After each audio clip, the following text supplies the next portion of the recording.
I'm genuinely being selfish of, I'm not thinking about anybody else. I'm thinking about my feelings. I'm thinking about being tired. I'm thinking about not being motivated.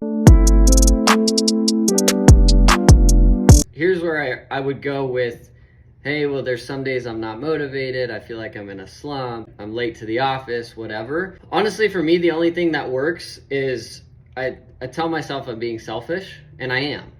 Right? Giving myself the excuse that, if I miss the field or if I'm 15 minutes late, it won't be that big of a deal. I'll still have my position. I'll still have the opportunity. I'll still be able to get promoted. My business isn't going to shut down tomorrow. I'll be fine. That rep is probably still going to come back to work. I'll be able to talk to them tomorrow, like that kind of stuff.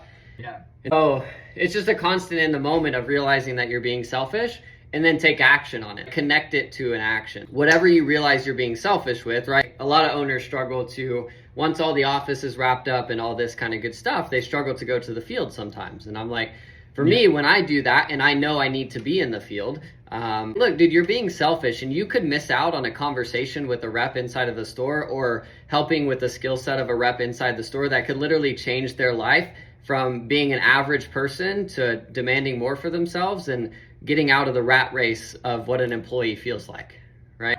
And so when I do that, all right, get in the car and go to the field. This is bad.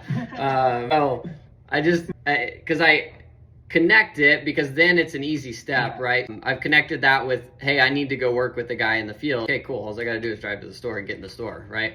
Or if I'm not going to the field, or I'm not doing something, because there's plenty of other things that you can get lazy with as an owner. Stores are staffed up.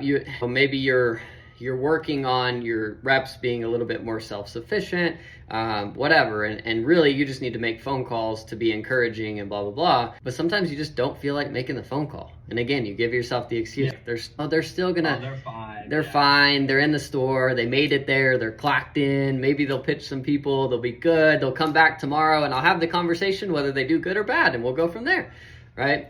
But really, it could be that 30-second phone call that makes them feel appreciated and makes them buy into you more, to when before they really may not have been listening to your impacts, or they may not have been listening to your leaders meetings. But now, after it could be 1, 2, 3 conversations, now they're really tied into you, and they're your next good level 2 or your next good promotion or whatever. Like, it's just, there's such big things that can come from little things. And if you make the connection that, hey, if I'm going to be selfish and miss this little thing, my brain naturally says, I don't want to miss the big thing. Like, I have a fear of loss, right? On having somebody be a next promotion, or have somebody be the next millionaire on my crew, or whatever. Like, I have a big fear of loss of that.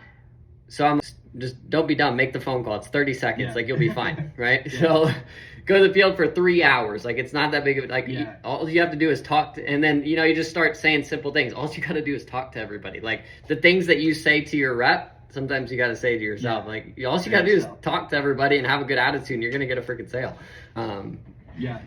So I think that